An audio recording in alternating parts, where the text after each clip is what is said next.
13 अक्टूबर 2025। और gravitational field का chapter complete करने के बाद अगर आप इलेक्ट्रिकल फील्ड के चैप्टर को देखें तो आपको लगेगा कि ये दोनों चैप्टर बिल्कुल एक जैसे हैं। सिर्फ और सिर्फ कुछ चेंजेस आपको नज़र आएंगी, वरना मोस्टली चैप्टर आपको बिल्कुल वैसा ही नज़र आएगा। तो इलेक्ट्रिकल फील्ड का चैप्टर करके आपको लगेगा कि आप ग्रेविटेशनल फील्ड के चैप्टर को और ज़्यादा स्ट्रॉन्ग कर रहे हैं। तो चलिए जनाब स्टार्ट करने जा रहे हैं इलेक्ट्रिकल फील्ड का चैप्टर। याद कीजिए जब हमने ग्रेविटेशन का चैप्टर स्टार्ट किया था तो सबसे पहला टॉपिक था न्यूटन्स ग्रेविटेशनल लॉ। बिल्कुल इसी तरह जब हम इलेक्ट्रिक फील्ड का चैप्टर स्टार्ट करते हैं तो इस चैप्टर में सबसे पहला टॉपिक आता है कूलम्स लॉ।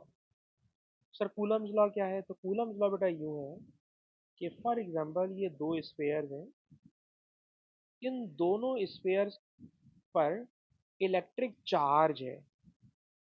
आईजीसीएसई फिजिक्स में पढ़ाते थे इलेक्ट्रिक चार्ज रबिंग से प्रोड्यूस कर सकते हैं, कंडक्शन से प्रोड्यूस कर सकते हैं, इंडक्शन से प्रोड्यूस कर सकते हैं। तो चार्ज पैदा करने के मेथड A2 की फिजिक्स में नहीं है। तो by any method we have produce electric charge on these two spheres and consider the charge on the large sphere is capital Q and the charge on small sphere is small q। और क्योंकि दोनों charge positive हैं तो हमें ये भी पता है कि पॉजिटिव पॉजिटिव को रिपेल करता है। तो यकीनन इन दोनों के बिटवीन में एक इलेक्ट्रोस्टैटिक रिपल्सिव फोर्स है। और ये इलेक्ट्रिक जो रिपल्सिव फोर्स है it is directly proportional with the product of charges and it is inversely proportional with the square of distance between their centers। इन दोनों स्फेयर्स के सेंटर्स के बिटवीन में जो सेपरेशन है it is R and this force is inversely proportional with square of distance. याद रखिएगा जब कोई क्वांटिटी स्क्वायर ऑफ डिस्टेंस के साथ इनवर्सली प्रोपोर्शनल होती है तो इसके लिए फिजिक्स में एक फेमस सेंटेंस बोला जाता है that is inverse square law. तो आपको याद होगा कि ग्रेविटेशनल फोर्स भी इनवर्स स्क्वायर लॉ को फॉलो करती है और इलेक्ट्रिक फोर्स भी इनवर्स स्क्वायर लॉ को फॉलो करती है। अभी जब हम रीडर नाइट के क्वेश्चन करेंगे तो हमें ये सवाल बार बार नजर आएगा, तो मैं चाह रहा हूँ कि वहां पे मैं इसको ना लिखूं, यहीं पे मैं आपको लिख दूं। क्वेश्चन होगा define Coulomb's law, what is coulomb law. तो जरा बेटा कूलम्स लॉ की डेफिनेशन लिख लीजिएगा एक मरतबा कि electric force between two charges is directly proportional to the product of their charges and inversely proportional to the square of distance between their centers। This is Coulomb's law. ठीक, ये अलग बात है कि जितनी बड़ी मैंने स्टेटमेंट लिखी है आप पास पेपर में देखेंगे तो वो एक लाइन देते हैं कूलम्स लॉ लिखने के लिए। तो इसके अंदर अगर मैं हाईलाइट करूं तो यूं कह सकता हूं कि electric force is directly proportional to the product of charges and inversely proportional to the square of distance। जो पार्ट मैंने हाईलाइट किया है बस इसी को आप लिख सकते हैं एक लाइन में। एक लाइन से कभी भी ज्यादा जगह नहीं देते, पता नहीं क्या कंजूसी इनको सूझती है। तो एक लाइन से बेटा कभी भी ज्यादा जगह नहीं देगा वो आपको, तो आपने इसमें पूरा करना है इसको। ठीक है जी। तो इलेक्ट्रिक फोर्स दो चार्जेस के बिटवीन डायरेक्टली प्रोपोर्शनल है चार्जेस के प्रोडक्ट के साथ, इनवर्सली प्रोपोर्शनल यानी इनवर्स स्क्वायर लॉ डिस्टेंस के साथ, और फिर आप मैथमेटिकल फॉर्म लिख दें जो मैंने ऊपर मैथमेटिकल फॉर्म लिखी हुई है। अलबत्ता इस मैथमेटिकल फॉर्म में जब आप प्रोपोर्शनलिटी हटाते हैं तो कोई कांस्टेंट आता है। ये जो कांस्टेंट यहाँ लिखा गया है ना, ये मार्किंग स्कीम में और हर जगह काफ़ी ख़तरनाक शक्ल में लिखा हुआ है। काफ़ी ख़तरनाक शक्ल में इसलिए कह रहा हूँ कि मैं इस चैप्टर में के लिखना पसंद करूँगा। मैं इस चैप्टर में के लिखना पसंद करूँगा और के लिखकर मैं आपको याद दिलाना चाहूँगा कि ग्रेविटेशनल फोर्स थी G m1 m2 upon R square. तो बेटा के कैपिटल जी की जगह आ गया है और मास की जगह चार्ज आ गया है। बाकी चैप्टर आप देखिएगा सेम चलेगा। जहाँ ग्रेविटेशन के चैप्टर में कैपिटल जी था, इलेक्ट्रिक फील्ड के चैप्टर में के आ जाएगा।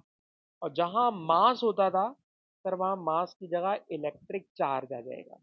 ठीक, बाकी सब कुछ वही है। सवाल सर ये क्या चीज़ है? तो भाई आप ये मार्किंग स्कीम में के नहीं लिख रहे, के नहीं लिख रहे, वो के की बजाय लिखवा रहे हैं 1/4 पाई एप्सिलॉन। ये जो बड़ा मैंने सिंबल बनाया 4 पाई तो सब जानते हैं। सी बनाते हैं, सी के बीच में एक लाइन बना देते हैं, तो इसे हम लोग पढ़ते हैं एप्सिलोन। और इसके नीचे छोटा सा जीरो बना दें तो इसको पढ़ते हैं नॉट, तो ये बन गया एप्सिलॉन नॉट। इस एप्सिलॉन नॉट की वैल्यू डेटा शीट में गिवन होती है 8.85 एक्सपोनेंट -12। इसका नाम काफ़ी अजीब सा है, इसका नाम है परमिटिविटी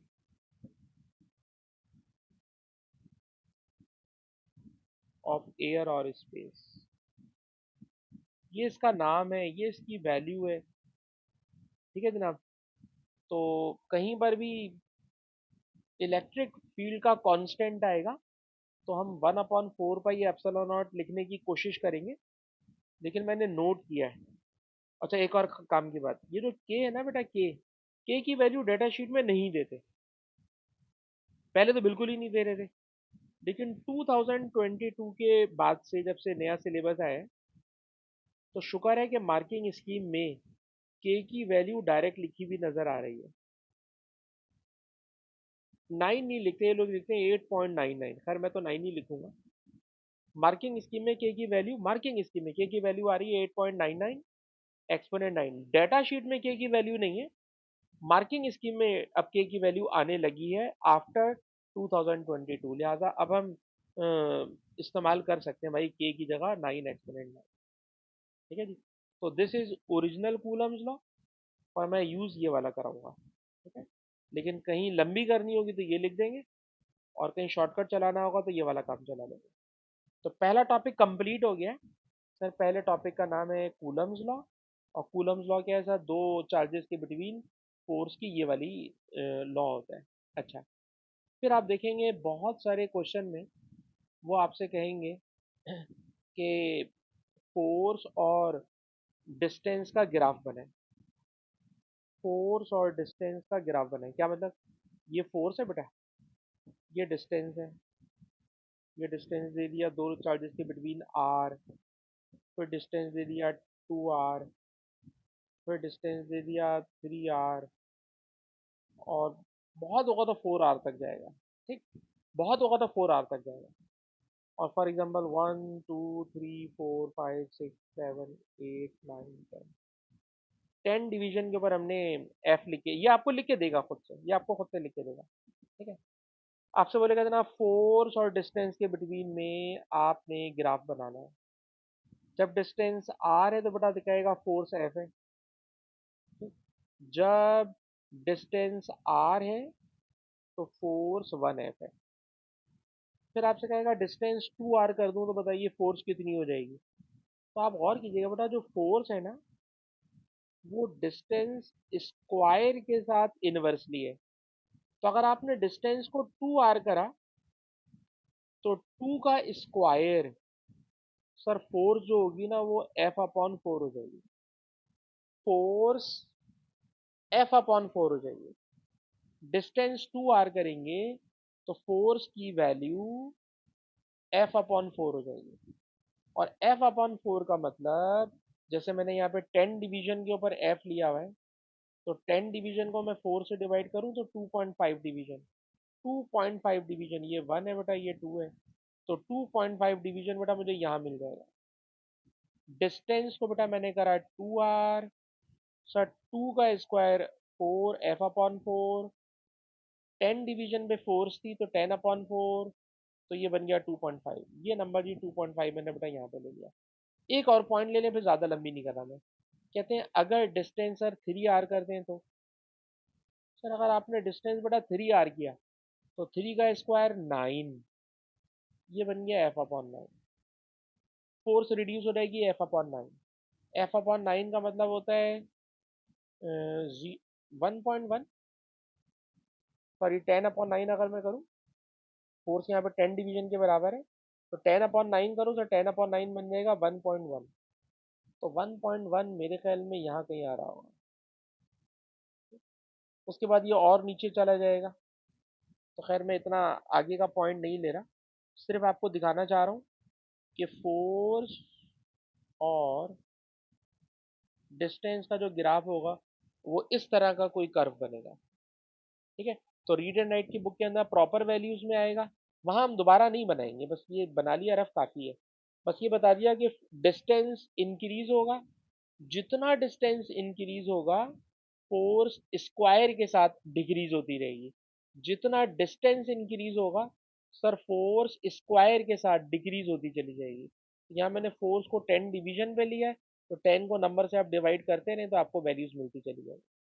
तो बेटा ये पहला हमने समझ लिया टॉपिक कवर कर लिया, जो न्यूटन ग्रेविटेशनल लॉ की तरह इलेक्ट्रिक फील्ड के चैप्टर में कूलम्स लॉ है। ठीक है जी, एक बात हो गई। आगे चले सर, जब हम ग्रेविटेशन का चैप्टर पढ़ते थे ना, तो ग्रेविटेशनल चैप्टर में ग्रेविटेशनल फोर्स से सेंट्रीपिटल फोर्स बनती थी, लेकिन यहाँ पे ऐसा नहीं होगा। ये अच्छी बात है, यहाँ पे ऐसा नहीं होगा क्योंकि इलेक्ट्रिक फोर्स से कोई सेंट्रीपिटल फोर्स नहीं बन रही, खाली एटम में बनेगी, इलेक्ट्रॉन घुमा रही है। उसके अलावा इलेक्ट्रिक फोर्स को एज अ सेंट्रीपिटल फोर्स नहीं लेके चलेंगे ये लोग। इस तरह के सवाल आपको यहाँ पे नहीं मिलेंगे। अच्छा जी, दूसरा टॉपिक पर आ जाए। सर दूसरा टॉपिक है इस चैप्टर का इलेक्ट्रिक फील्ड स्ट्रेंथ। सर वहां पे होती थी ग्रेविटेशनल फील्ड स्ट्रेंथ, बेटा यहाँ पर होगी electric field strength. Gravitational field strength अगर याद दिलाएं तो स्मॉल जी से डिनोट करते थे, और स्मॉल जी को हम लोग कहते थे एम जी वेट, और वेट ग्रेविटेशनल फोर्स। तो बेटा वहां पे लिखवाते थे gravitational force per unit mass, वहां पे लिखवाते थे gravitational force per unit mass. Sir बिल्कुल इसी तरह यहाँ पर भी होने वाला है। क्या होगा सर, होगा ये कि कोई चार्ज इलेक्ट्रिक फील्ड प्रोड्यूस कर रहा होगा, जिससे फील्ड बनती है उसे मैं कैपिटल क्यू से डिनोट करूंगा, उसको मैं बोलूंगा सोर्स चार्ज। इसकी इलेक्ट्रिक फील्ड में यहाँ पर एक दूसरा चार्ज लाके रख दूंगा, जिसको बेटा मैं बोलूंगा टेस्ट चार्ज। ठीक है ना, तो source charge sir test charge पे लगाएगा फोर्स। ठीक है ना, फॉर एग्जांपल दोनों पॉजिटिव है, फोर्स लगाएगा, तो सर जितनी इलेक्ट्रिक फोर्स टेस्ट चार्ज पे लग रही है, जितनी इलेक्ट्रिक फोर्स टेस्ट चार्ज पे लग रही है, जैसे वहां पे होता था gravitational force per unit mass, इसी तरह यहाँ पे होगा electrical force per unit charge. तो बेटा डेफिनेशन लिख ले, ये डेफिनेशन भी आपको रीड एंड राइट में बार बार नजर आएगी। वो कहेगा what is meant by electric field strength. तो इलेक्ट्रिक फील्ड स्ट्रेंथ की बेटा डेफिनेशन होगी electric force acting per unit test charge, और टेस्ट चार्ज हमेशा पॉजिटिव होता है, इसलिए आप पॉजिटिव की वर्ड भी बढ़ा दें तो अच्छा होगा, per unit positive test charge. Electric force per unit positive test charge, electric force per unit positive test charge. It is called electric field strength. याद रहे इलेक्ट्रिक फील्ड स्ट्रेंथ भी वेक्टर क्वांटिटी है, इलेक्ट्रिक फील्ड स्ट्रेंथ भी vector quantity है। Sir इस vector की direction क्या होती है? तो भाई जो इलेक्ट्रिक लाइंस की डायरेक्शन होगी, जो इलेक्ट्रिक लाइंस की डायरेक्शन होगी वही इलेक्ट्रिक फील्ड की डायरेक्शन होगी। तो पॉजिटिव से आउटवर्ड, नेगेटिव में इनवर्ड, पॉजिटिव से आउटवर्ड, नेगेटिव से इनवर्ड। ठीक है, और इससे रिलेटेड रीड एंड राइट में जो सवाल नजर आएंगे फिर वो भी हम आपको हाथ के हाथ एक्सप्लेन कराएंगे। इलेक्ट्रिक लाइनों के बारे में वो क्वेश्चन पूछते हैं, तो जो क्वेश्चन इलेक्ट्रिक लाइनों के बारे में पूछेंगे वो इंशाल्लाह हम आपको रीड एंड राइट में हाथ के हाथ समझाएंगे। अभी सिर्फ बेसिक देख लें। Electric force per unit test charge it is called electric field strength. फिर याद करें जी के टॉपिक में एक फॉर्मूला बनता था, capital G M upon R square. ठीक, वही चीज मैं यहाँ पे भी करने जा रहा हूँ। क्या करने जा रहा हूँ गौर से देखिएगा। ई बेटा ऐसे ही है, force per unit test charge ऐसे ही है। जहां बेटा फोर्स लिखी हुई है ना, फोर्स की जगह कूलम्स लॉ लगा दे, फोर्स की जगह कूलम्स लॉ लगा दे। जब आपने फोर्स की जगह कूलम्स लॉ लगाया तो सर क्यू से क्यू कैंसिल हो गया, टेस्ट चार्ज कैंसिल हो गया, और टेस्ट चार्ज कैंसिल करके आपने एक और फॉर्मूला बना लिया के क्यू अपॉन आर स्क्वायर। यही फॉर्मूला इस चैप्टर में सबसे ज़्यादा यूज होगा।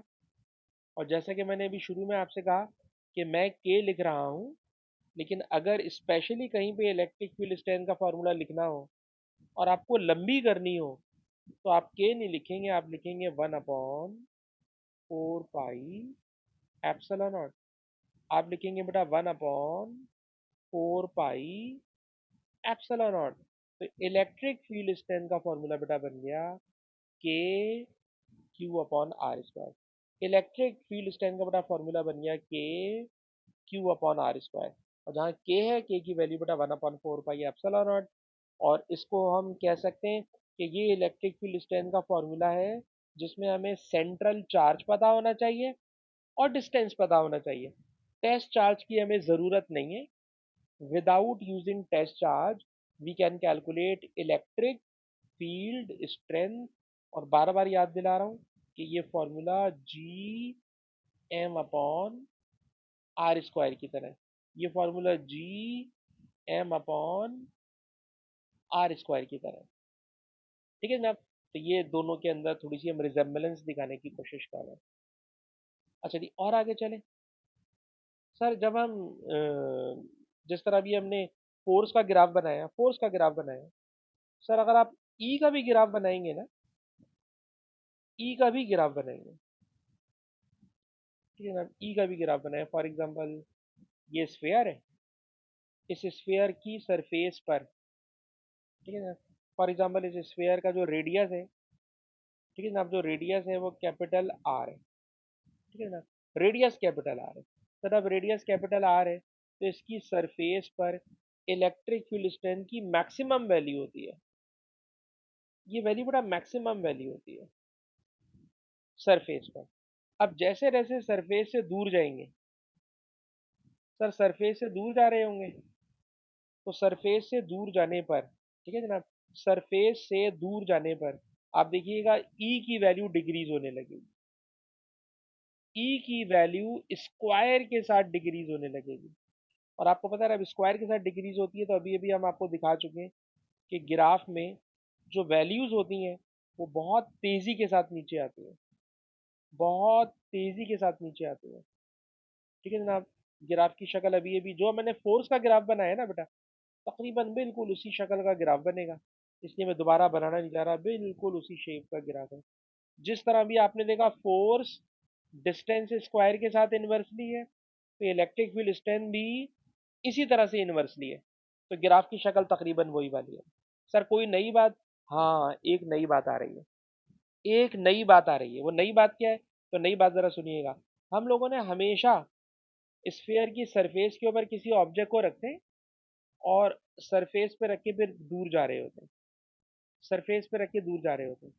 लेकिन अगर हम स्फीयर के अंदर चले जाएं, ये चार्ज स्फीयर है और चार्ज स्फीयर के अंदर चले जाएं, तो जरा एक नई बात नोट कीजिएगा, एक नई बात बेटा नोट कीजिएगा, inside the charged sphere, inside the charged sphere E equal to 0, ठीक है ना। Inside the sphere E is 0। E 0 क्यों होता है, तो ये सवाल एग्जाम में आता है भाई, E 0 क्यों होता है। तो E का 0 होना अभी मैं नहीं बता सकूंगा, ठीक है, अभी नहीं बता सकूंगा, अभी थोड़े से सवालों की प्रैक्टिस हो जाए, आपको समझ में आ रहा है इस चैप्टर का मिजाज। डायरेक्ट इतनी मुश्किल बात पहली क्लास में बोल देना, नहीं पकड़ पाओगे, मैं पता नहीं क्या क्या बोल रहा हूँ। तो अभी मैं नहीं बता रहा, लेकिन आपको ये बात रट्टा लगानी है कि स्फीयर के अंदर, inside the charge sphere E is considered to be 0। E 0 होता है, सरफेस पर E मैक्सिमम होता है, सरफेस पर E मैक्सिमम होता है, अंदर जाते हैं तो E 0 हो जाता है, ठीक है जी। अच्छा, एक और बात जरा सीख लीजिए, वो क्वेश्चन में करेगा ये कि आपको स्फीयर का रेडियस दे देंगे, स्फीयर का चार्ज दे देंगे, स्फीयर की सरफेस पर आपसे पूछेंगे भाई ई कैलकुलेट करें। भाई चार्ज पता है, डिस्टेंस रेडियस पता है, तो ई की वैल्यू मुझे पता चल जाएगी, ठीक। फिर वो आपसे कहेंगे जनाब मैंने यहाँ पर एक अल्फा पार्टिकल ला के रख दिया, अल्फा भी पॉजिटिव है, रेडियस स्फीयर भी पॉजिटिव है, पॉजिटिव पॉजिटिव को रिपेल मारेगा। जब ये इसको रिपेल मारेगा तो वो आपसे पूछेंगे बताइए what is acceleration of alpha particle, what is acceleration of alpha particle, ठीक है। तो या तो हम पहले पहले तो सरफेस पे ई कैलकुलेट करेंगे, कभी ई कैलकुलेट करवाएगा, कभी ग्राफ में से ई आपको दिखा देगा भाई ई की वैल्यू ये, फिर आपने कहा एक्सेलरेशन कैलकुलेट करें, तो याद रखिएगा एक्सेलरेशन होता है F equal to M A, F equal to M A, और जहाँ फोर्स लिखी हुई है, ठीक, तभी आपको याद होगा ई का बेसिक फार्मूला पढ़ाया था, फोर्स पर यूनिट चार्ज। तो फोर्स होती है इस चैप्टर में ई क्यू, फोर्स होती है इस चैप्टर में ई क्यू, ठीक। तो क्या बात कहना चाह रहा हूँ जरा गौर से सुनिएगा, सर स्फीयर की सरफेस पर, सरफेस पर एम ई की वैल्यू मैक्सिमम होती है, सरफेस पर सर फोर्स मैक्सिमम होती है, सरफेस पर एक्सीलरेशन मैक्सिमम होता है, ठीक है ना, एक्सीलरेशन मैक्सिमम होता है, ठीक। अब अगर अल्फा पार्टिकल है तो अल्फा पार्टिकल का मास आपको याद होना चाहिए एएस की फिजिक्स में, अल्फा पार्टिकल का चार्ज आपको याद होना चाहिए एएस की फिजिक्स में। सर अल्फा पार्टिकल का मास होता था 4u, अल्फा पार्टिकल का मास होता था 4u, और u होता है प्रोटॉन का मास, u होता है प्रोटॉन का मास,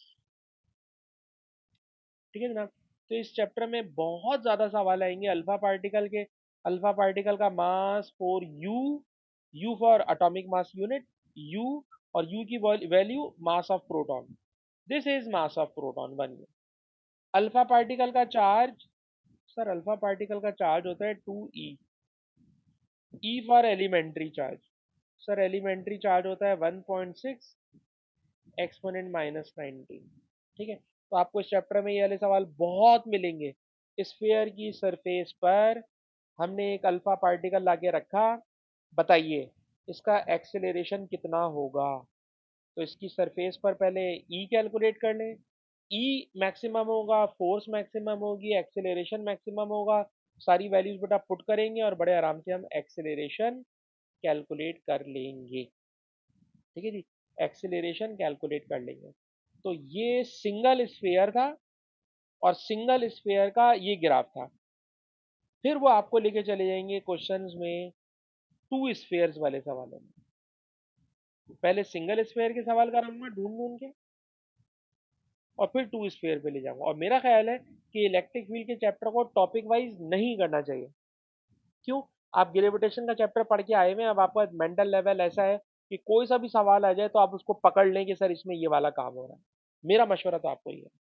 अरे जनाब दो स्फीयर होंगे, ये पहला स्फीयर है, फॉर एग्जाम्पल ये दूसरा स्फीयर है, और दोनों स्फेयर फॉर एग्जांपल पॉजिटिव है। अगर दोनों पॉजिटिव हैं या दोनों नेगेटिव हैं, तो हेडिंग डाल रहा हूं दोनों की चार्ज की सेम साइन है। सर अगर सेम साइन है ना, तो इससे भी इलेक्ट्रिक फील्ड स्ट्रेंथ आउटवर्ड होगी। सर इससे भी इलेक्ट्रिक फील्ड स्ट्रेंथ आउटवर्ड होगी। ठीक है ना। E vector quantity, sir E vector quantity अगर इन दोनों के दरमियान किसी भी जगह, not at a middle point, किसी भी जगह कोई ऐसा पॉइंट होगा जहां स्फीयर ए की electric field strength sphere B की इलेक्ट्रिक फील्ड स्ट्रेंथ के इक्वल होगी, और सर अगर इक्वल हुई तो equal in magnitude opposite in direction, they cancel out each other. और अगर दोनों ने एक दूसरे को कैंसिल कर दिया, तो याद है ग्रेविटेशन के चैप्टर में भी ऐसे पॉइंट को मैं कहता था नल पॉइंट। तो जनाब हमें नल पॉइंट मिलेगा अगर दोनों स्फीयर पॉजिटिव हैं या दोनों स्फीयर नेगेटिव हैं, तो नल पॉइंट मिलेगा। और अगर नल पॉइंट मिल गया, तो सर नल पॉइंट में आपको याद होगा ग्राफ की जो शेप होती थी, वही वाली शेप यहाँ पर भी आपको मिलेगी। ये नल पॉइंट आ गया। ठीक है ना? ये नल पॉइंट आ गया।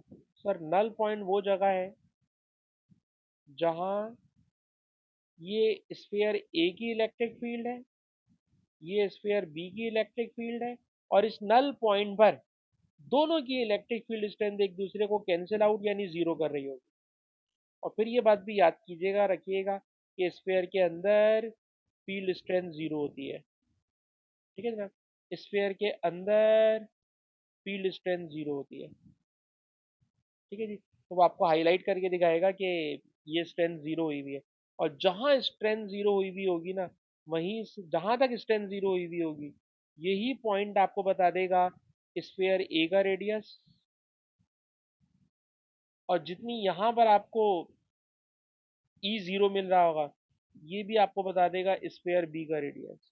तो वो पूछेगा आपसे बार बार, बताइए स्फीयर ए का रेडियस कितना है, बताइए स्फीयर बी का रेडियस कितना है। तो दोनों के रेडियस मालूम करने के लिए हम ग्राफ के अंदर देखेंगे कि किस जगह पर ई की वैल्यू जीरो आ रही है। जहां ई की वैल्यू जीरो आ रही होगी, मैं कह दूंगा जनाब यहाँ पे नल पॉइंट, सॉरी यहाँ पर इलेक्ट्रिक फील्ड स्ट्रेंथ जीरो है, और ये रेडियस ऑफ स्फीयर है। ठीक है जनाब, रेडियस ऑफ स्क्वायर है। अलबत्ता किसी बच्चे से पूछना चाहेंगे कि आप सो रहे हैं या जाग रहे हैं, तो क्या रुमैसा आप हमें बता सकती हैं इस ई का एक नाम तो इलेक्ट्रिक फील्ड स्ट्रेंथ है, एक नाम इलेक्ट्रिक फील्ड स्ट्रेंथ है। ठीक है जनाब, जिस तरह वहां पे जी का नाम मैंने पढ़ाया था ग्रेविटेशनल फील्ड स्ट्रेंथ, इसी तरह इलेक्ट्रिक फील्ड स्ट्रेंथ।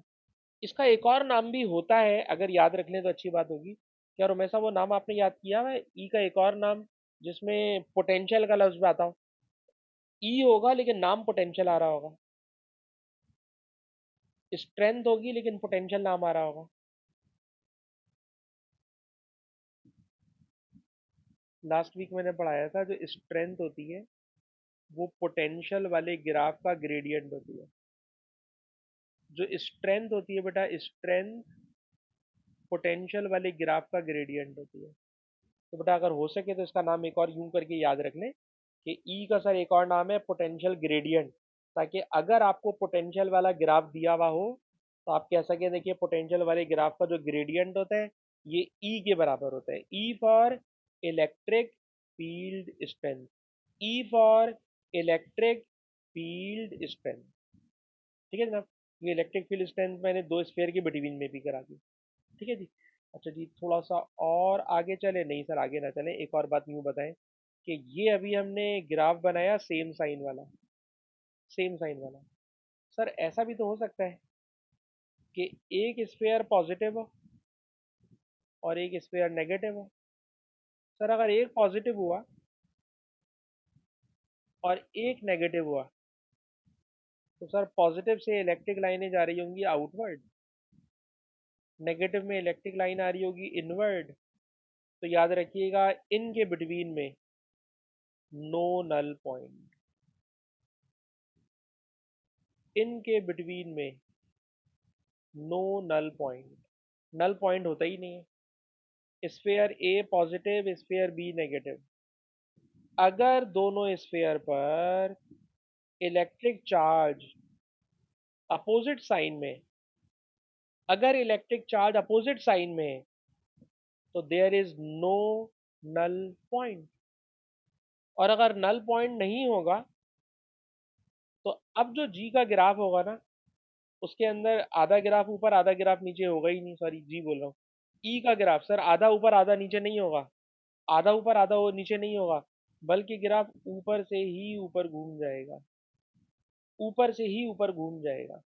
ठीक। अलबत्ता वो वाली बात अपनी जगह ही है कि स्फीयर के अंदर sir electric field strength will be zero. Sphere के अंदर electric field strength will be zero. अंदर इलेक्ट्रिक फील्ड स्ट्रेंथ जीरो ही होगी, लेकिन अब अंदर इलेक्ट्रिक फील्ड स्ट्रेंथ जीरो ही होगी। ठीक है, लेकिन इसमें बताना ही चाह रहा हूँ कि अगर ये स्फीयर ए है, ये स्फीयर बी है, और आप देखिए जो ग्राफ है ये नल पॉइंट पर नहीं गया, तो समझ जाइए कि इन दोनों में से कोई एक स्फीयर पॉजिटिव है और कोई दूसरा स्फीयर नेगेटिव है। अगर दो अपोजिट साइन के स्फीयर होंगे तो उनके बिटवीन में नल पॉइंट नहीं होगा। अगर दोनों सेम साइन के होंगे तो नल पॉइंट होता है, दोनों पॉजिटिव नल पॉइंट होगा, दोनों नेगेटिव नल पॉइंट होगा। लेकिन अगर एक पॉजिटिव हो और एक नेगेटिव हो तो उनके बिटवीन में नल पॉइंट नहीं होता, उनके बिटवीन में नल पॉइंट नहीं होता। ठीक है जनाब, तो ये वाली बात हो गई। अच्छा, 2 मिनट एक और बात सुन लें बस इसी टॉपिक को लेकर, ई वाले टॉपिक को लेकर। कहते हैं जब आप 2022 के पुराने पेपर देखते हैं, 2022 से पुराने पेपर देखते हैं, तो एएस की फिजिक्स में भी इलेक्ट्रिक फील्ड का चैप्टर होता था। एएस की फिजिक्स में इलेक्ट्रिक फील्ड का चैप्टर एएस की फिजिक्स में होता था। ठीक। और वहां पे क्या करते थे सर, दो प्लेटें होती थी, दो प्लेटें, ये पहली एक प्लेट है, ये दूसरी प्लेट है। एक प्लेट को बैटरी के पॉजिटिव से कनेक्ट किया हुआ है, एक प्लेट को बैटरी के नेगेटिव से कनेक्ट किया हुआ है।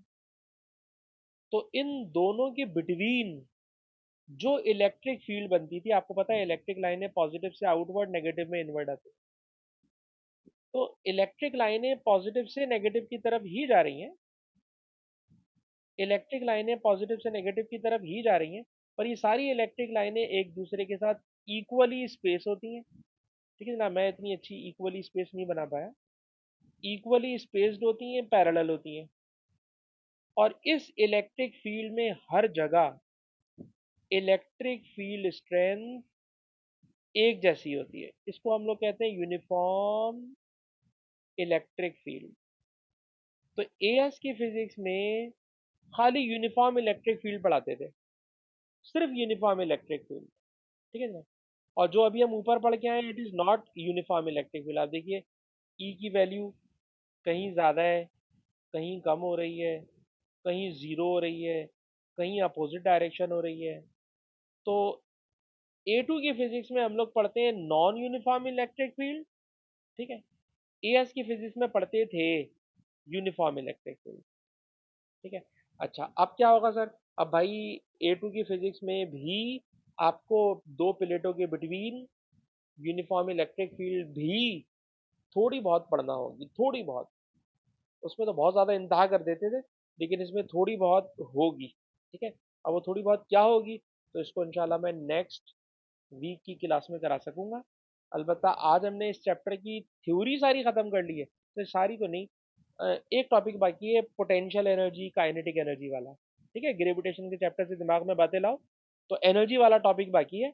लेकिन मैं पहले आपको बहुत सारे सवाल इसी टॉपिक के करा लूंगा, या शायद एनर्जी का टॉपिक भी पढ़ा दूं, और एनर्जी का टॉपिक पढ़ाने के बाद बोलूं भाई आपको ग्रेविटेशन का चैप्टर आता है, आप इलेक्ट्रिक फील्ड के चैप्टर को टॉपिकल करने के बजाय जो सवाल आ जाए हम लोग कर सकते हैं। तो आई होप कि ऐसा ही होगा। तो बेटा रिकॉर्डिंग को आज हम यहाँ पे बंद कर रहे हैं, 13 अक्टूबर 2025।